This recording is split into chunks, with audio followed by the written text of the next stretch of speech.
Halo semuanya, ketemu lagi dengan saya Yuli, ibu dari remaja berkebutuhan khusus autis, Jason, berusia 20 tahun. Saya di sini untuk membagikan pengalaman dan pembelajaran saya selama 17 tahun terakhir bersama Jason. Ya. Hari ini saya mau membahas mengenai working system atau sistem kerja. Ya. Pertama-tama saya ingin ngasih tahu dulu tujuan saya sharing hari ini mengenai working system atau sistem kerja ini untuk orang tua supaya memahami pentingnya working system, ya, dan bagaimana membuatnya secara general. Nggak mungkin saya kupas sampai detail banget karena tergantung pada anak masing-masing, ya. Oke. Yang pertama, seperti biasa kita akan bertanya, apa sih working system itu? Sistem kerja itu apa? Gitu ya. Sistem kerja itu merupakan satu panduan, ya, untuk anak tahu apa sih yang diharapkan dari dia, apa yang mereka perlu kerjakan, mereka perlu pelajari, berapa banyak, berapa lama mereka harus kerja, apa yang mereka akan dapatkan. Semuanya yang ada dalam batasan yang sudah kita tentukan, agar apa yang kita mau mereka pelajari itu bisa berjalan dengan seefektif mungkin, ya. Sama seperti kita kalau bekerja, kita kan juga tahu kita harus kerja, skop kerja kita apa, berapa banyak, jam kerja kita apa, gaji kita berapa, ya. Uh, ini nggak banyak beda dengan apa ya, kerjanya kita pada umumnya, ya. Oke.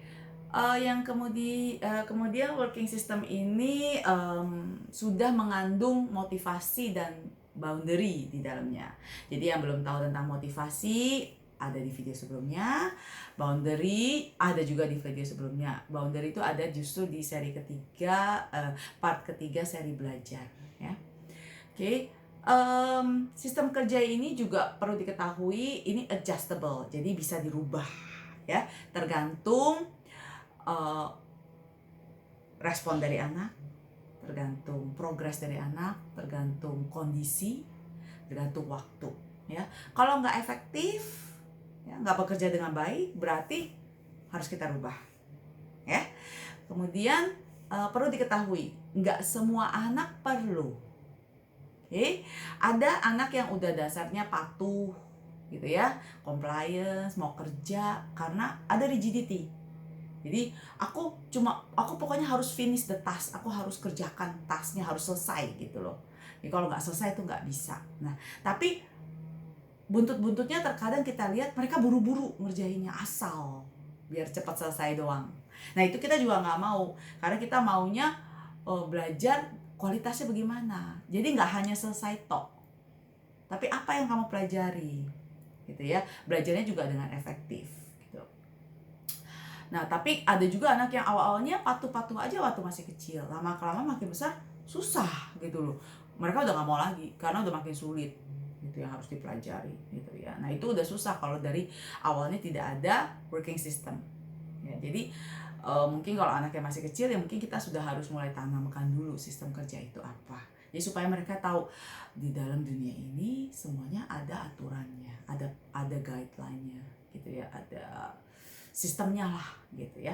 Nah kalau anak juga udah besar, ya, sebagian udah nggak perlu lagi. Kayak Jason, dia udah nggak perlu yang working system seperti begini lagi. Jadi dia sudah tahu, oke, saya harus kerjakan ini, saya harus kerjakan ini. Dan kadang dia bilang, oke, kita tanya, kamu mau belajar apa dulu, kamu kerjain apa dulu, kamu apa dulu. Oh, aku mau ini. Oke, itu abis itu apa? Ya kamu pilih, kamu apa, gitu ya. Nah, karena mereka udah tahu apa yang diharapkan dari mereka, terus motivasinya apa, mereka udah bisa ngatur sendiri, udah bisa planning sendiri, ya. Nah, tapi tentu saja kita nggak bisa bilang, oh aku cuma mau kerjain 2 lembar worksheet, tapi aku mau nonton setengah jam. Ya nggak bisa, ya. Jadi tetap harus ada approval dari kita, gitu ya. Oke, itu mengenai what-nya. Sekarang kita mau ngomong tentang why-nya. Ya.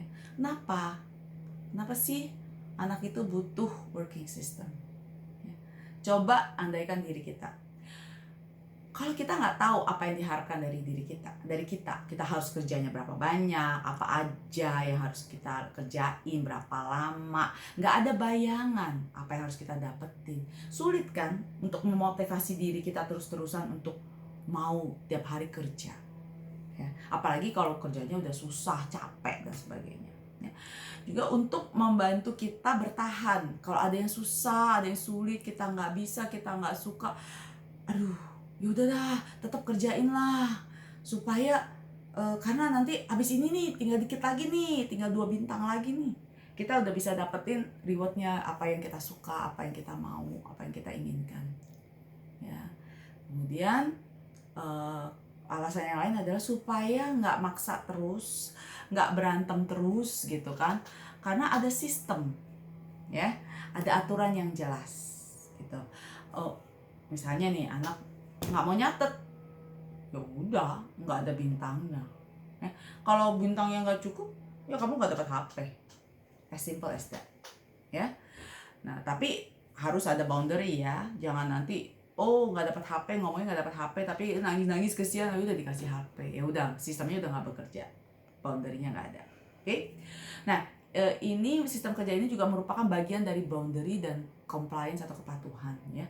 Jadi lama-kelamaan anak tahu, lakukanlah tugasmu, apa yang diminta, apa yang diharapkan dari dirimu, kewajibanmu, maka kamu akan mendapatkan rewards, bayaran, dan apa yang menjadi hak kamu. Oke. Juga bisa ini bisa untuk membantu anak belajar lebih efektif, ya, lebih efisien. Jadi nggak banyak habisin waktu untuk nego dulu lah, tarik-tarikan, ayolah, ayo belajar, ini waktunya belajar, terus anak lari, terus anak ngapain gitu kan, tantrum lah, berantem, itu udah habis waktu dan emosinya udah terkuras, ya. Dan dengan begitu efektivitas untuk belajar otaknya itu pasti udah berkurang, ya. Apalagi kalau pakai dimarah-marahin dulu, ya, kamu nggak bisa ini, itu anak udah self esteem udah down, terus udah kesel, emosi udah bercampur aduk, itu pasti otaknya udah nggak bisa berjalan dengan baik, ya, nggak efektif lah, nggak efisien dan efektif. Oke. Now sekarang gimana nih caranya? Yang pertama, kita harus pikirin dulu tujuannya apa, buat sistem kerja ini tujuannya apa. Misalnya tujuannya untuk supaya mau terapi sama kita, mau belajar sama kita, ya. Dan kita aplikasikan saat belajar, ya. Dan motivasinya juga yang kuat-kuat itu, yang tadinya kita simpenin gitu ya, kita restrict, kita juga baru keluarin saat belajar, gitu ya. Nah, kalau misalnya kita bilang untuk kemandirian gitu, jadi supaya dia dari pagi udah sendiri nih, udah mau mengatur diri sendiri, dan gunakan dalam sehari-hari. Cover juga apa yang bermasalah. Misalnya anak susah banget disuruh mandi, ya itu dikasih poin lebih gede kalau dia mau mandi sendiri tanpa kita teriakin, ya. Kemudian jadi apa yang kita mau tackle, mau kita selesaikan, ada yang jadi masalah kita mau selesaikan, itu yang kita masukkan di dalam sistem kerja yang mereka harus kerja, gitu ya, bersama dengan yang lain. Terus tentu saja nggak hanya itu saja gitu kan, tapi hati-hati jangan salah target, ya. Kalau misalnya tujuannya nih, saya mau bikin sistem kerja, sebenarnya permasalahan utama anak itu, anak nggak mau nyatet di sekolah, ya, jadi pulang kosong terus gitu, nggak mau nyatet gitu. Nah, tapi kalau orang tua buatnya listnya itu lebih panjang buat keseharian anak, padahal nyatetnya poin nyatet itu hanya sedikit, ya, jadi lebih banyak untuk kemandirian anak dan sebagainya, bintangnya tetap dapat, dia cukup meskipun anak nggak nyatet di sekolah. Dan efektif nggak untuk menyelesaikan masalah anak yang nggak mau nyatet? Ya, kurang efektif, karena buat dia, gue nggak nyatet hari ini dan gue tetap dapet karena gue kerjain yang lain, dan ada kerjaan tambahan lagi, dan gue belajar, gue dapet lagi gitu, ya. Jadi itu menjadi kurang efektif, ya, dan targetnya nggak tepat sasaran. Oke. Nah, yang kedua kita tanya motivasinya apa, seberapa besar motivasinya, ya. Nah, itu kembali lagi pada segmen motivasi. Oke. berapa banyak dan berapa sulit yang harus dikerjakan, ya. Tergantung juga pada level anak, level motivasi, ya. Motivasi lagi tinggi, wah berarti bisa nih kerjainnya yang berat-berat nih, ya. Oh, berarti level kesulitan anak belajar atau melakukan tugasnya lebih tinggi, gitu. Jadi disesuaikan, ya. Terus apakah ada visual clues, ya, bantuan secara visual dalam bentuk list, dalam bentuk token, dalam bentuk bintang, poin, atau bagian-bagian dari mainan, gitu kan. Kemudian berikan indikasi yang jelas, ya, saat kalau udah selesai nih satu sesi nih, selesai nih, udah dapat bintang nih, langsung kita berikan bintangnya. Kemudian kita kasih, oh kamu boleh bebas atau bermain dengan mainan itu atau dapat HP untuk sekian menit. Kita pasang timer, jelas gitu ya. Kalau ini udah bunyi berarti kamu harus balik nih untuk kerja lagi, gitu kan. Nah, jadi anak jadi lama-kelamaan dia akan paham gitu, membuat satu koneksi. Kalau saya sudah selesai ini, saya udah kerjain ini, maka saya akan mendapatkan ini. Nah, kalau anak makin tinggi levelnya, maka bisa kita delay nantinya.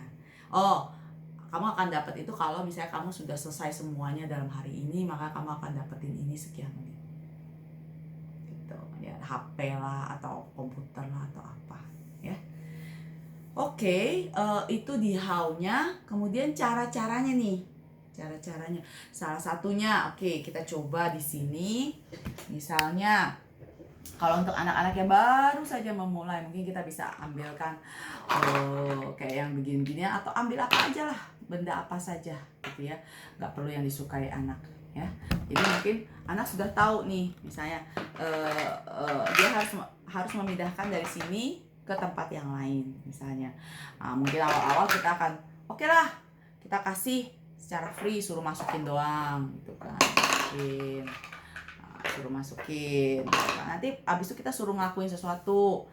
Oke, ngelakuin sesuatu, kamu dapat satu, dia masukin, lakuin lagi, masukin lagi, ngelakuin lagi, masukin lagi. Nah, ini udah selesai, ini udah habis, berarti sudah selesai. Ini sudah tugas kamu di sini sekarang udah selesai. Kamu dapat apa yang kamu mau, yang dia sukai. Atau anak boleh pilih, kalau anak bisa pilih, oh kamu yang mana nih sekarang, oh aku mau main ini, oke saya pasang timer nih ya, nanti habis itu kalau selesai, oke selesai. Atau misalnya kita bisa juga gunakan seperti gini, ya. Nah, kita misalnya bikin 5, boleh 5, boleh 10, boleh berapa aja, terserah, tergantung level anak. Kalau anak makin high function, of course makin banyak dong, ya kan. Pertama-tama mungkin kita 5 dulu, nanti naikin jadi berapa gitu ya. Mungkin ini adalah gambar foto yang dia sukai, yang rewards yang dia pilih kalau memang ada, ya. Kemudian nah setiap kali dia selesai melakukan sesuatu, kita kasih bintang. Ini bintang boleh kita gambar, ya, atau bisa ini di print, dilaminatin, bisa kita hapus, ya kan. Atau bisa juga kita print, laminatin, dan kita pakai tempel velcro. Jadi pakai bintang-bintangan yang kita bikin dari foam atau buletan untuk kita tempel, ya. Jadi kalau sampai ini udah selesai kan, secara visual mereka lihat, oh aku cuma tinggal 2 lagi nih, nanti aku udah dapetin ini. Oke. Nah, untuk yang lainnya, tipe-tipe yang model-model yang lainnya bisa juga seperti gini. Oh, kalau misalnya ini sehari-hari aku kerjain ini dapat bintang 1, aku kerjain ini dapat bintang 1, aku bangun pagi sendiri, terus mandi sendiri, makan cepet, kemudian ambil ini beresin buku dan sebagainya, ini akan dapat bintang. Nah, akan dijumlahkan. Nah, nanti tinggal tergantung nih, aturannya udah jelas nih, berapa bintang sama dengan apa, berapa bintang sama dengan apa. Jadi harus ada tingkatan, nggak hanya berapa bintang langsung dapat berapa. Oke, berapa bintang dapat berapa. Nah, kalau yang dapatnya lebih banyak, pasti dapatnya lebih lama atau lebih banyak lagi barangnya. Boleh ini 1 lembar doang dapat sesuatu, lembar yang lain dapat sesuatu. Itu semua tergantung pada level anak. Oke. Itu saja mengenai yang working system ini, ya. Kalau memang dirasa berguna videonya, boleh dibantu untuk share dan di like. Kalau memang ada pertanyaan yang gak jelas atau mau yang dibahas lebih lanjut, boleh diisi di kolom komentar. Jangan lupa subscribe supaya gak ketinggalan video-video berikutnya. Terima kasih, sampai jumpa.